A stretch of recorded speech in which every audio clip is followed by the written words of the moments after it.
Hi everybody. Our audio's working. Good.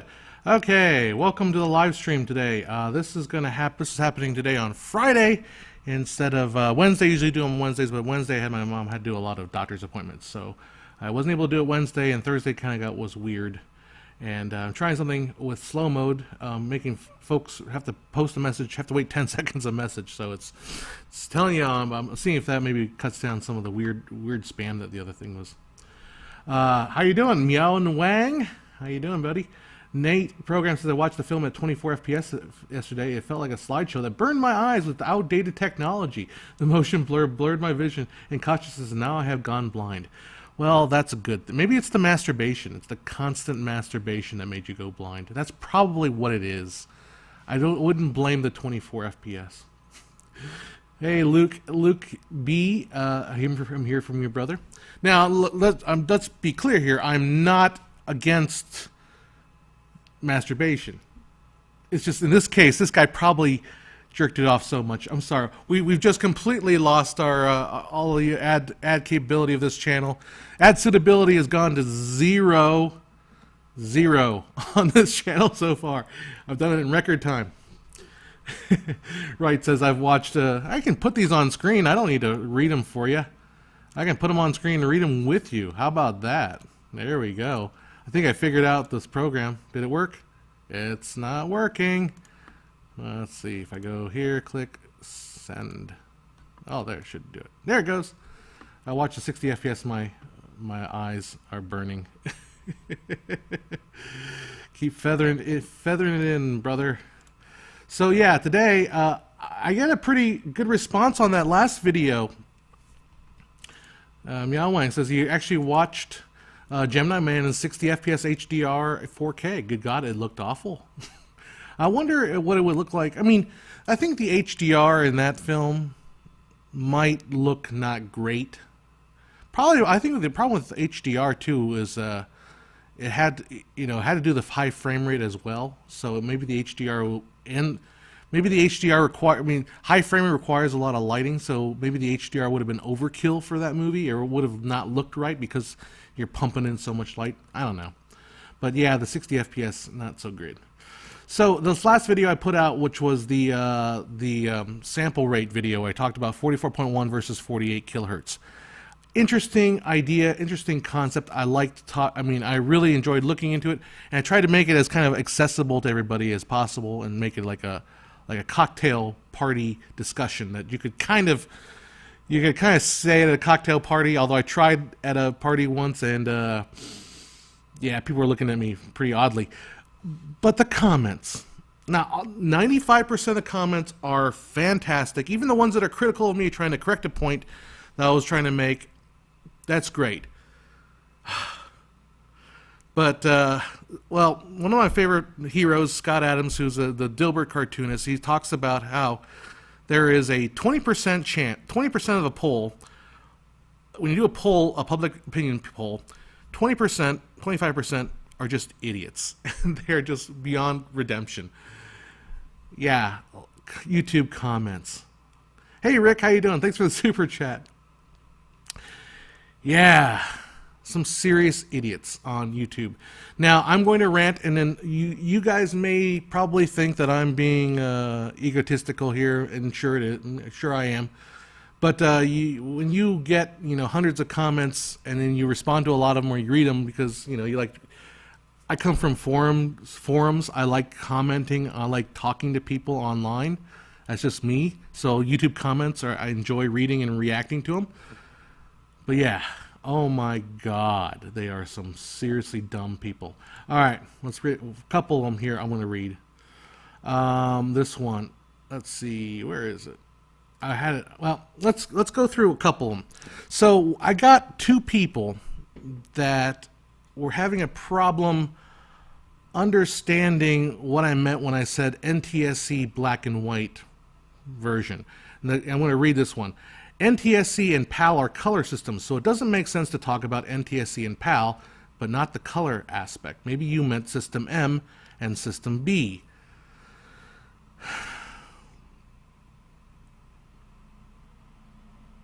Okay. If you know they're called System M and system B, let's work on the operation that you are well informed enough about color standards that you know what system M is and what system B is, then wouldn't you know that NTSC without color is one of those systems?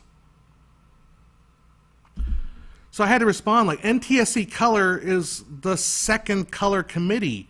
NTSC was started in 1941 and it had no color. And now maybe they didn't call themselves NTSC, the NTSC system. But it had no color. It's like you are smart enough to know that there's something called System M and System B, but you couldn't figure out that when I said the one without color, oh, what do you mean by that? I don't know what you... No, you're only saying that because you're trying to sound smart. You're trying to, I gotcha, John. You're not that smart. I'm smarter than you because I know what System M and System B are. Completely beside the point. Anyhow, that's one. I've got two comments that were like that. Two commenters that were like that. Now, okay, yesterday I got some even crazier comment, which was something along the lines of, here it is, Mark, I'm not even going to say his name. I'm going to read it out loud. It said, also, the Earth does not make a longer orbit around the sun every 4 years. I was talking about leap year. I said leap year is an extra day we add every 4 years to account for the longer orbit of the Earth around the sun. And he responds, also, the Earth does not make a longer orbit around the sun every 4 years. It's just that our calendar system is off by a quarter of a day each year and therefore needs a leap year every 4 years to correct it. And then following that, some other comment, I think somebody wrote, you stupid ass Americans think that the Earth takes an extra day to go around the sun every leap year. And it's like, I'm talking about sampling frequency, about Nyquist, about stuff that requires a little bit more interest in science, mathematics. I'm talking about leap frame. Why would you assume I don't know what leap year is? For God's sakes. Do you think I think that the Earth takes an extra day to go around the sun every year? Are you, oh my God. You guys are, YouTubers are so stupid that they think that I don't know that. I'm trying to make an analogy that leap frame, when you have like a frame that doesn't have that or has an extra number of samples or something, I'm trying to make an analogy to the leap year, and I'm saying it counts for the little slightly longer orbit around the sun. For crying out loud. I'm sorry, I'm ignoring your comments because I'm just ranting. Like, seriously, how can I be talking about sampling theory, this technology, and not know what leap year is? Why do you assume that? Jeez. All right. Next one. This is the one that probably is the reason. Well, I'll read one more this morning that I got that was just like I had to respond like crazy. All right, so the commenter said, sample rate is just how often you take a snapshot of the signal. It has nothing to do with frequency. And this conversation kept going, and for some reason now YouTube deletes all my comment responses. Maybe the person blocked me, I don't know. But I responded basically to this. The irony is the original statement contains becomes self-contradicting if you replace one word with the synonym. Sample rate is just how frequently you take a snapshot of a signal. It does not actually have anything to do with frequency. And then this commenter, we went back and forth. It's like, no, sample rate has nothing to do with frequency. You don't understand. It has nothing to do with frequency. Like, okay, fine. Like, I've tried to I'm going to probably make a video. The next video I do will probably be a follow-up to that sample rate video, but it's going to be talking about like the optimal sampling rate and what I discovered playing around with square waves. I found something really cool. For me, it solidifies my understanding of this thing. But I've been sitting here and I've been reading like forum posts that are well above my level, like talking about filters and stuff that I can't even repeat, and it's really high-level math, and every single paper we're talking about frequency response and high sample rate. Like, you'd have to throw out everything if you believe that frequency and sample rate have nothing to do with each other. I'm okay. We're not done ranting yet. So I saved the big one now. All right, so let's save the big one. I saved the big one. All right, here we go. Here we go. In my video, I made a misspeak. Now, if you watch my streams, which are like the comments I get, like I like these scripted videos better. I don't like your new streams. I get that. I do the streams because I need to kind of keep the YouTube algorithm going. I need to kind of like knock on YouTube, say, hey, YouTube, I'm not dead. This channel's not dead. Please keep recommending our videos. Please, please, please, please, please. Please recommend our videos. So that's part of the reason why I do live streams, and I literally like talking to you guys and answering questions. That's my personality. I like hanging out with you guys. So I do the streams for a reason. Now, if you watch my streams, you'll often see me say, yeah, what's the name of that one guy? Geez, I can't remember the actor, you know, Iron Man, Tony Stark, the guy that played Tony in the chat will say, Robert Downey Jr. And, I do that a lot. I misspeak occasionally, even when it's scripted. Although I think in this situation I was clarifying a point and I just misspoke. So I said, after establishing many times that the theoretical threshold of human hearing is 20 kilohertz, I said, well, we need to sample, at least 20 hertz, or at least 20 hertz in order to, or 40 hertz in order to hear a theoretical sample of 20 hertz. Even though it was on the screen 20 kilohertz, I said hertz. All right, and I said it like 5 times before I made that little misspeak. I put it correctly on the screen.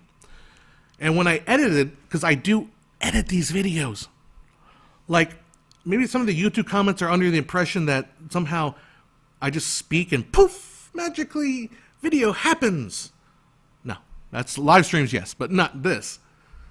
So I left it in there because I figured, well, my audience will understand that I said 20 kilohertz several times before, and yeah, if you know anything about audio, if you're listening to this video and you understand audio, you would understand that the human hearing does not have a theoretical threshold of 20 hertz. Like, I can't even hum 20 hertz. It's so low, right? I can't even do it. So you would think that most people would understand that I meant 20 kilohertz. But not YouTube. Holy moly. And I didn't get a lot. I got maybe 5 or 6 folks. And, the ones that are like, hey, I think I understand what you're saying, but you probably made a little mistake there. 20, you said hertz, but you meant 20 kilohertz. It's the snarky ones that, like, get me. It's like, well, did you said that the human hearing ends at 20 hertz. Well, that's news to me. I didn't know that. Maybe you meant 20 kilohertz. That's more likely. I just got done saying 20 kilohertz, you dumb pieces of... Oh my God. So I have been kind of taking pretty aggressive stance on people that say, oh, you said 20 hertz and you meant 20 kil. It's like I've said the damn number like 20 times in the video. And you pick the one instance anyhow. So yeah. Okay. So yeah, that's my rant there about these stupid comments. Like literally stupid comments. And I probably shouldn't respond to them. I probably won't. If I got more popular and if I was dealing with a lot of comments, I probably would end up not doing them. But right now I'm at a point where I can still kind of deal with comments. So yeah, Pedro says that's quite a window you got over there.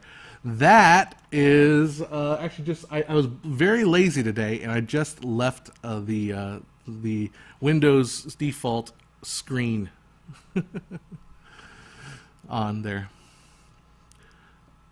Okay, let's see. Oh, let's go back and take some of your comments. So anyway, that's the idea. That's what's going on. So yeah, I've been kind of getting those comments, and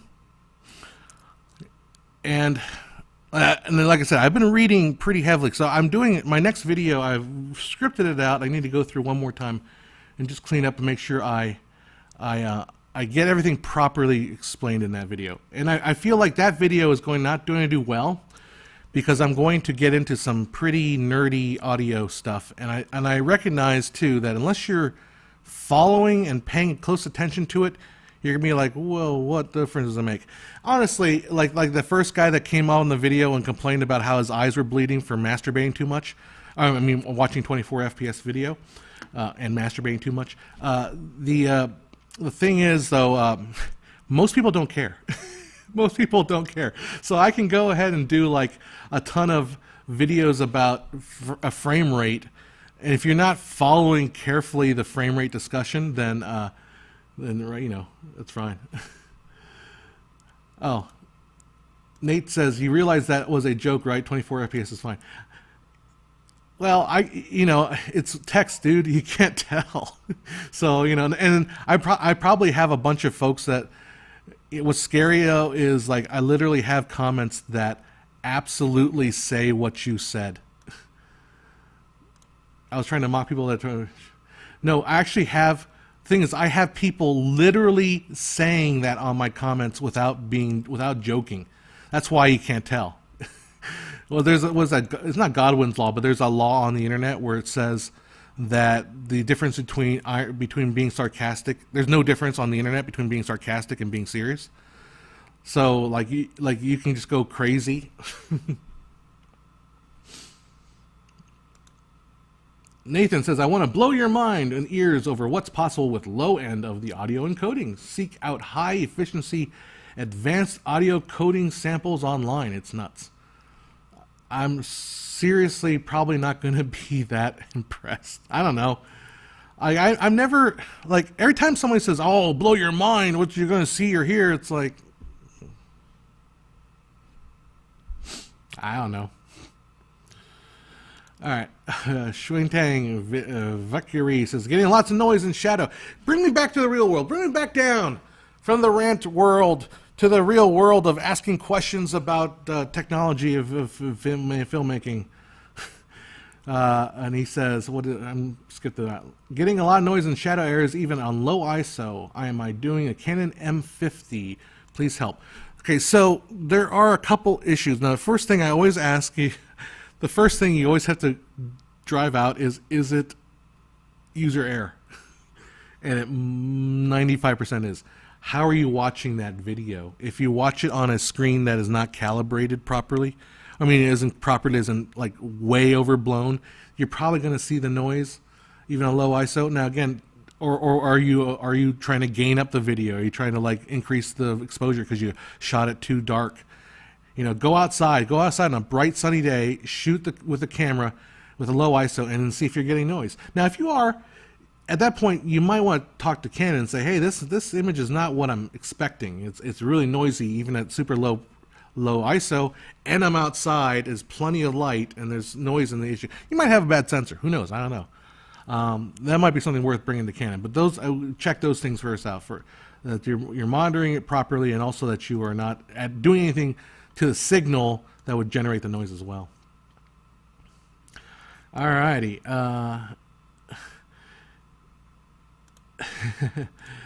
Sana says FPS versus Hertz. That's what we can hear.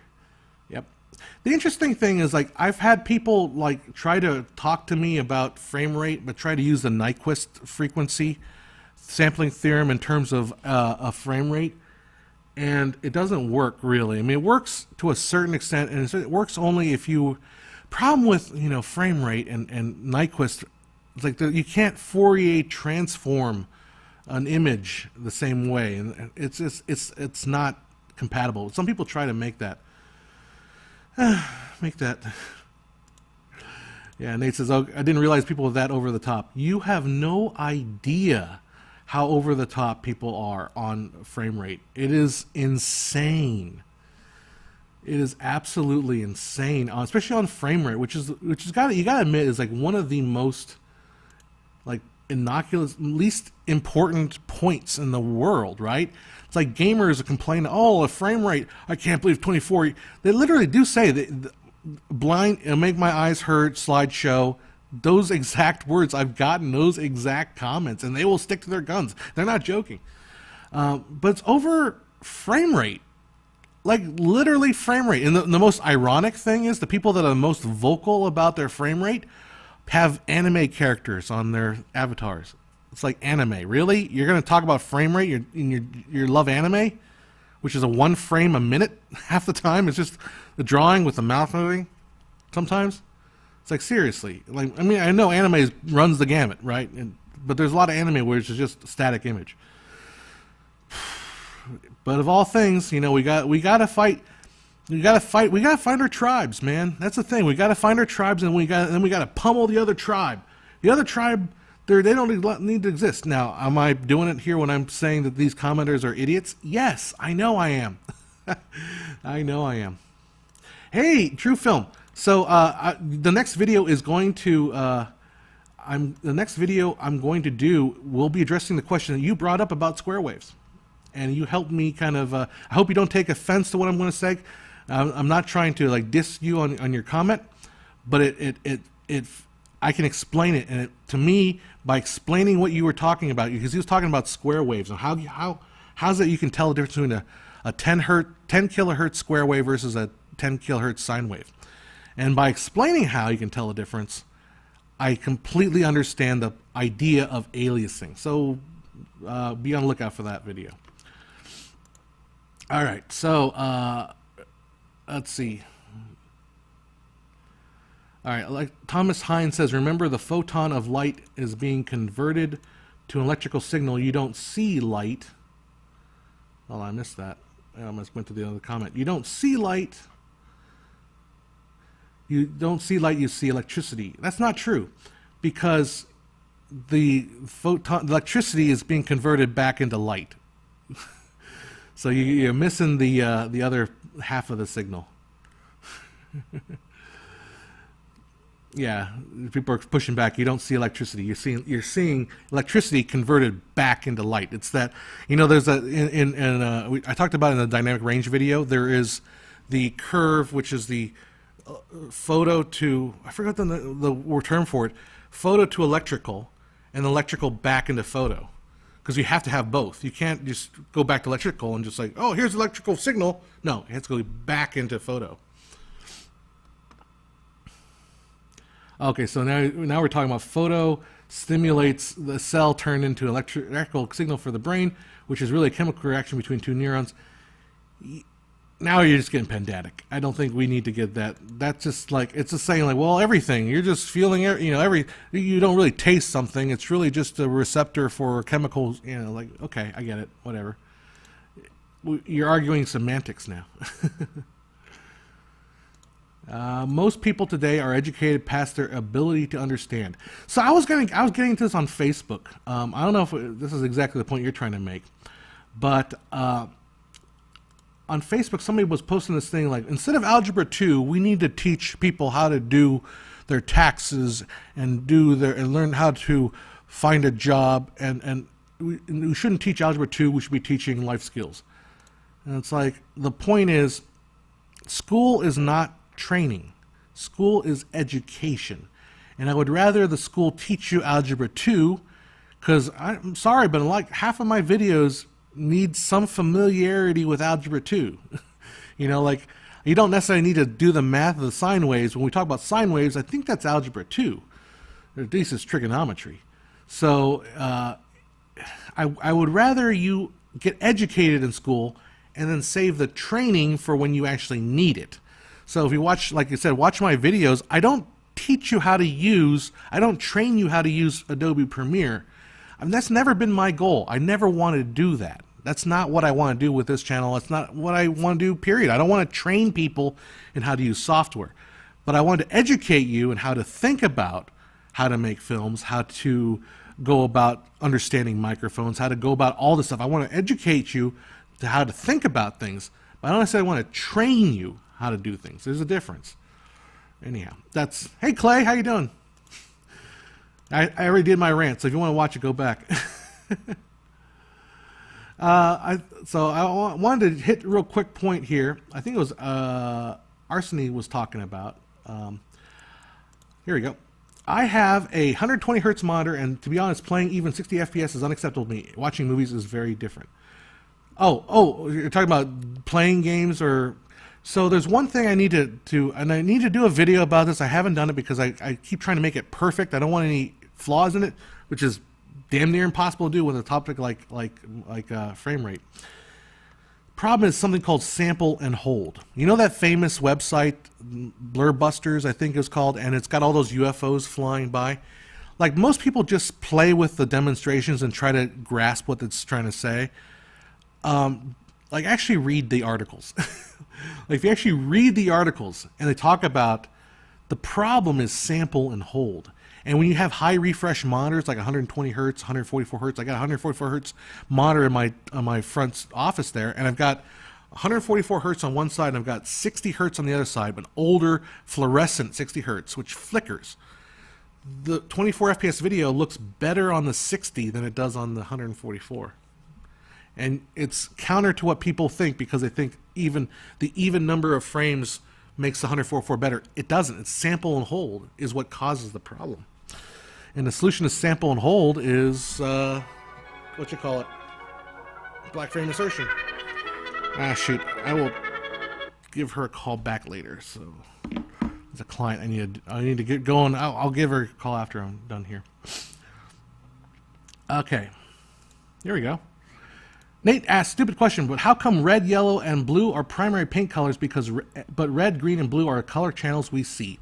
Great question, actually, because it goes back to not having a good understanding of what primary colors were. So when the primary colors in paint were figured out, and I'm air quoting that, they figured out the primary colors, they didn't really understand human biology. They just kind of they were just kind of guessing, really, and there was a lot of different color models that were developed in the late 1800s, and that's really when like the Impressionist painters were around 1800s or so. So a lot of the paint model theories came around at that time, but they didn't really have an understanding of human biology. And then nowadays, like if we want to create now, what's the colors they said? Red, green, and yellow were the ones. They're kind of close to what we understand now. We understand the brain sees red, green, and blue, and then when you use paint is a subtractive thing. So when you paint something, if you want red, you want the paint to absorb everything but red. Okay, so you want the opposite of red, which is cyan, right? Cyan, yeah. If you want green, you want the opposite of green, which is magenta, and then you want blue, you want the opposite, which is yellow. And so in the paint colors with the red, green, and yellow, it kind of works because the red was a little more of a magenta color. The green, well, I don't know how that quite works, but yellow was kind of the opposite. So it kind of worked, but it never worked perfectly. So that's really why we have those two different colors. Arseny says, this is a good point, 120 FPS for gaming, 24 FPS for movies. If you say that on YouTube, they'll be like, well, I disagree. It's not only 120. You can have 144. What about... It's like, shut up. Just get the point. Get the point that we like high frame rate for games and we like 24 for movies. Just get the point, you stupid pieces of YouTube filth. Anyhow. Alrighty. What is Algebra 2? I think you're asking. Algebra 2 is basically... Algebra 1 is just getting familiar with the principles of variables. I think Algebra 2 gets started into more like simultaneous equations. You start getting into you start tapping your foot into trigonometry a little bit. You just get tapping dropping your toe in there.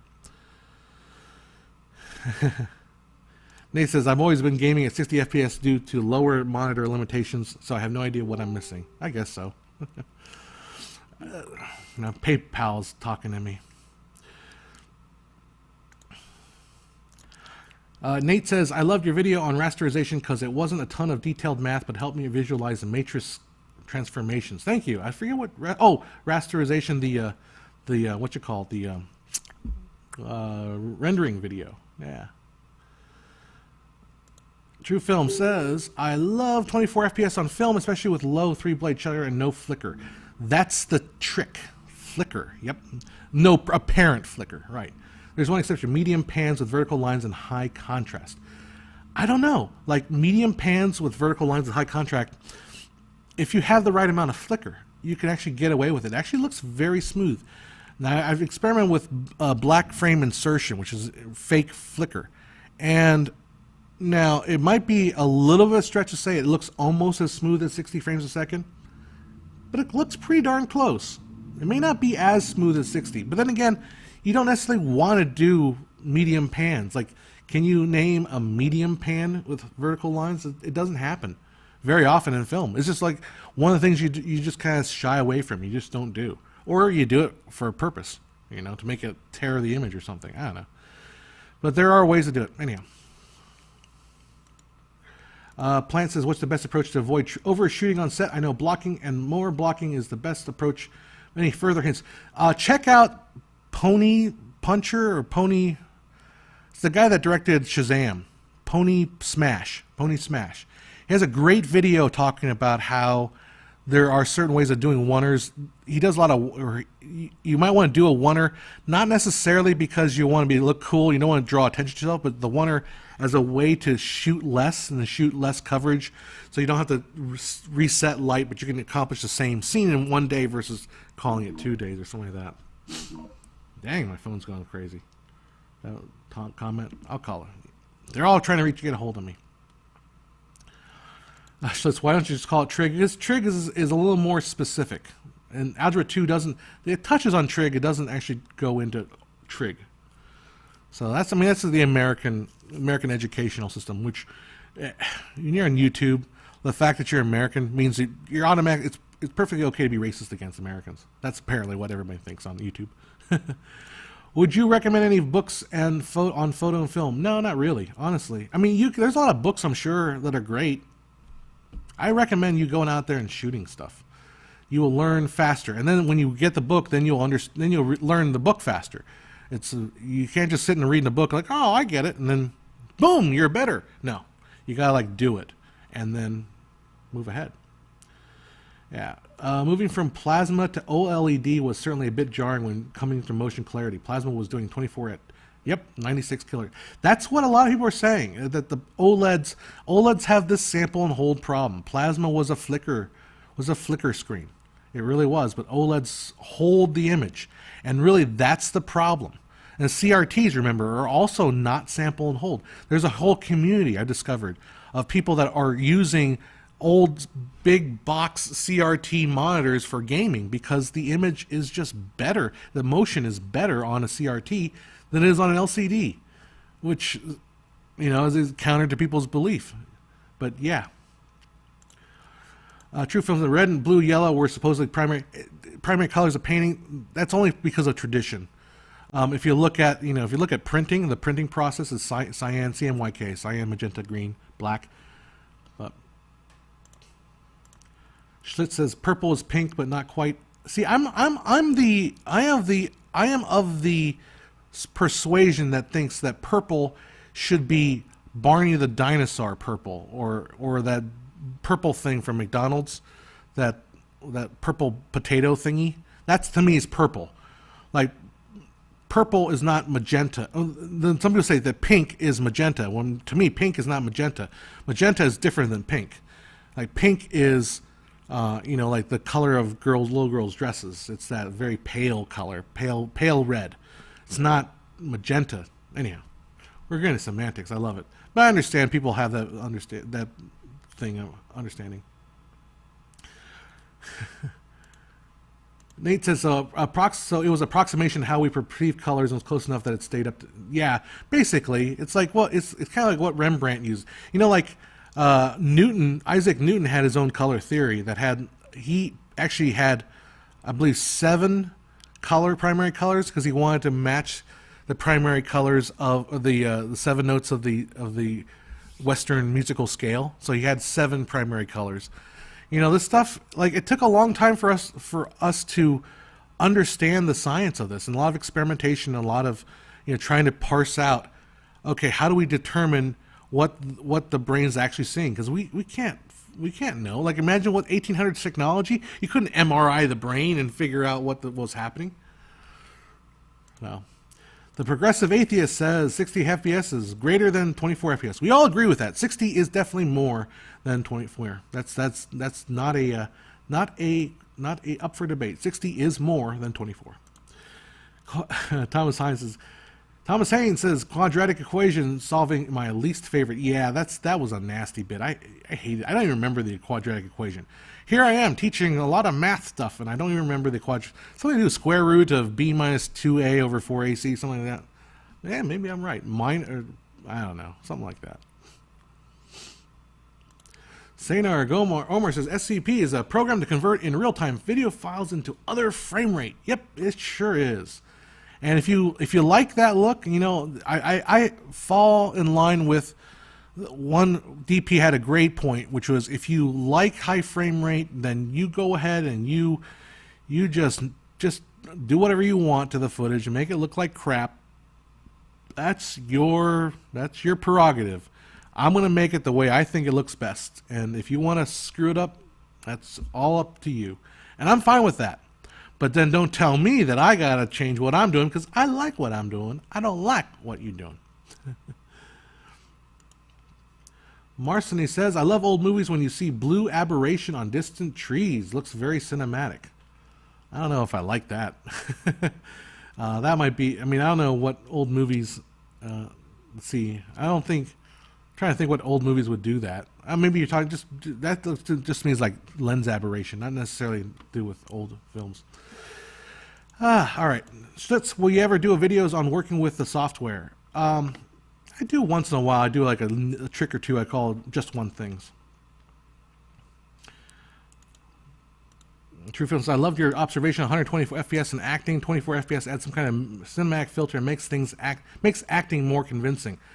That point is very, very sore for a lot of people, because a lot of people are like, what the hell is wrong with you saying that frame rate makes some acting look better or worse? Like, that doesn't make any sense. Well, because you never tried it.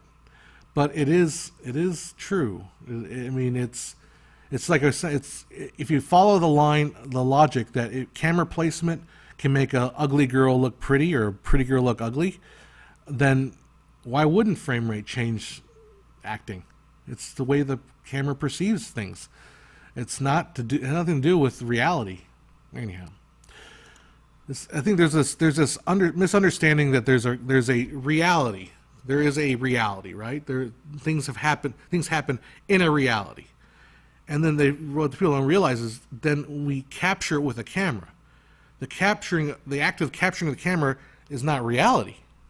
So you're doing something to it, and then when you play it back, you're doing something again. So you're stuck. People are stuck on the reality. You're like, oh, acting is the same; it doesn't change. Well, yeah, but you miss this whole entire process. This is what changed.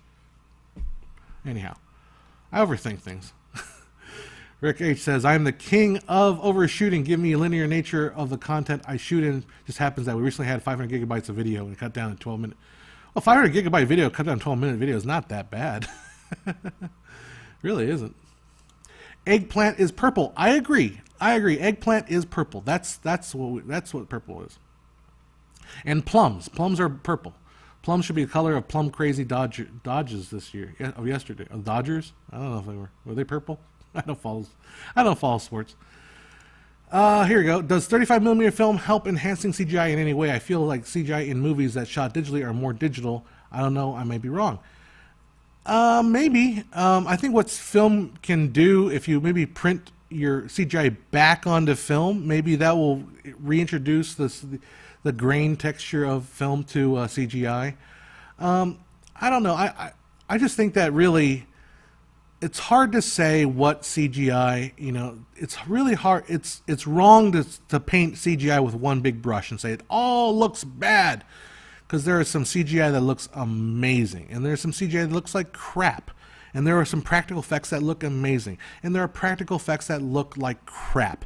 And the only reason we don't say that they look like crap is because we're not nostalgic. We're kind of handling with kid gloves. We're like, well, like if you turned it in today, it would have this, it wouldn't be graded as harshly because it's practical, so it's okay.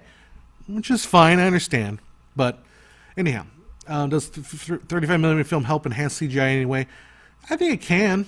You know, and then you can always add, but you can always add 35mm filters and grain structures to CGI to kind of give it a little bit less of a stale, clinical look. That happens. So, Demetrio says, I recently dug up my Super 8 camera and remembered how pretty and gorgeous memories look at 18 frames per second. Yeah, there's something kind of magical about lower frame rates than 24. It just feels like like they're artifacts more, not necessarily, you know, it's not so soulless as high frame rate. Anyhow, Dolores Claiborne used 2 film stocks, Fuji and Kodak. Do you know any film that did the same thing to achieve a No, I don't. No, I didn't even know Dolores Claiborne used that. The film, I imagine. Arseny, lower FPS does make acting better. BTS footage always looks like comical when your actors act. Yeah. And like I think it helps being a filmmaker to realize that, because as a filmmaker, or someone that, I mean, filmmaker is a highfalutin, snooty word. As someone that's been on a set and sees the acting in front of him, and they can look at the monitor and say, and just tell you right the difference. That's the thing. It's like it's the people that are the loudest people saying, I hate 24 frames a second. You never ever tried shooting anything. So that says my reality blows. It's kind of like my retort to a lot of people. It's like you don't want things to look like real life, because real life is kind of boring. You want to make it look more badass than real life. All right, let's see. King Shark looks amazing in The Last Suicide Squad. I enjoyed The Last Suicide Squad. I felt I enjoyed it, but I kind of felt the tone was a little bit, I don't know, it just wasn't my tone. I definitely enjoyed it though. I mean, I thought it was fun, but it's not like, I'm going to go back and revisit this movie because I didn't feel like it had the heart. It was a lot of just nasty jokes and nastiness, but not really I didn't feel any connection basically to the story, the whole thing. It just didn't. It felt like a crude, dirty joke, but which was fun, but it didn't have, to me, you know, the staying power. Like I love the show Harley Quinn, which has also a lot of terrible, nasty jokes and horrible, but I felt a lot more connected to the characters. That's the difference, I guess. Anyhow, but I liked it. I'm glad they made it and got it out there. So that's cool. All right. How are the clouds and misty stuff in Nun and Poltergeist? I don't know. I would like to find out. That'd be cool to find out, or at least try to recreate them. Excuse me. Coughing, cough. It's not the COVID. I believe the brain fills in what's happened between frames, and we don't have enough information to witness micro twitches. If you're talking about the flicker, so I think I agree with that. But I think it's also it's a feeling of otherworldliness. There's a theory that I've never I never really dug into. I think nobody's really studied it seriously. But the eye has something called ocular micro twitches. There you go. I think you're talking about micro twitches in the frame rate. But the eye itself like vibrates at a certain frequency. It's about 41 or 80 kilohertz, something like that. 80 hertz. These cells are vibrating, and what they do is they kind of super sample the image that's coming to your eye. So if your cell's over here and it's over here, it kind of gets twice as much, and it acts like double the resolution, spatial resolution, by just bouncing around like that, right? So what happens though, if you have low frame rate, is when it's bouncing, it captures the same information, like over here, and then over here. Right? It's hard for me to explain. I haven't explained it this way ever before. I'm making this up as I go. So it's capturing the same information. So you get the sense that this is not real, because the image is not. You're not super sampling it. Anyhow, the one clue of this might be if you are unfortunately in a coma, what they can do is look at your ocular microtremor and see if it's vibrating. If you're like really if you're gone, they'll see it stops moving. or at least if you're maybe I might be wrong on this. So don't follow me on this math because I haven't researched this. It's not a script. I'm going off the top of my head here. So some of the theory is that maybe when you're sleeping, these microtremors don't happen as quickly. So that's the kind of the explanation that the movie's at 24 frames a second, because they simulate the idea that you're dreaming, that you're sleeping. So that's where a lot of people say film is like a dream, a waking dream. Maybe that's what it is. Maybe that's what the ocular microtremor. That's a long explanation. I'm probably full of misinformation, and Facebook will fact check me. That's not what happens, but that's one of the theories. Arkham says, how difficult is it to blow up a digital image to Imax compared to 35 millimeter? That's a very specific question, and I think, well, what kind of digital image? You start with a 4K image, probably just fine. 8K image, probably no problem. HD image, yeah, you're gonna start seeing it break. 640 image, yeah, that's not gonna get good. Excuse me.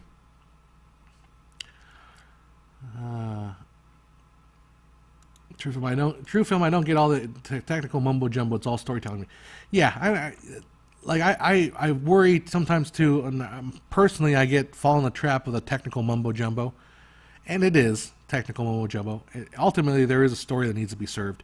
It's like, we could pontificate ferociously on the chemical ingredients of Picasso's paint or Leonardo da Vinci's paints.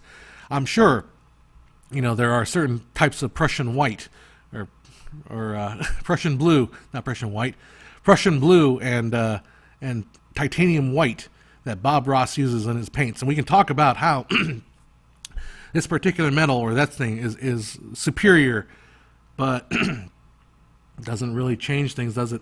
You still have to apply the paint. You still have to use the brush. You still have to put the little tree that lives right here. My brain's going all over the place.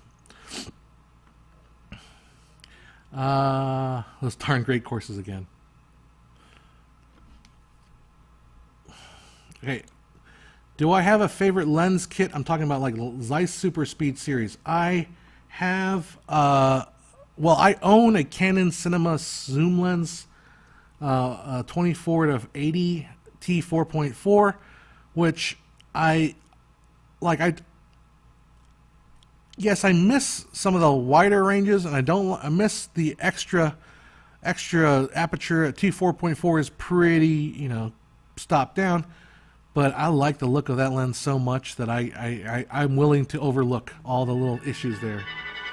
Hold on, I'll call her right back. All right, anyhow, I'll probably have to end this pretty soon because I got to make this call here. But I like my Canon Cinema zoom lens the best. That's really my favorite one. All right, let's see. There's a couple more before I have to go.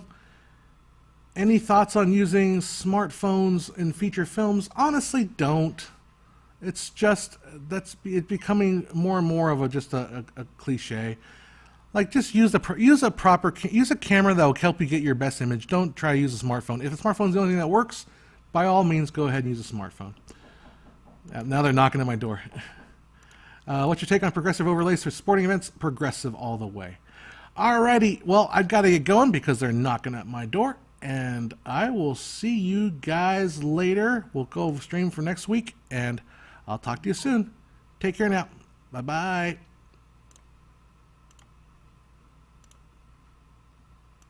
And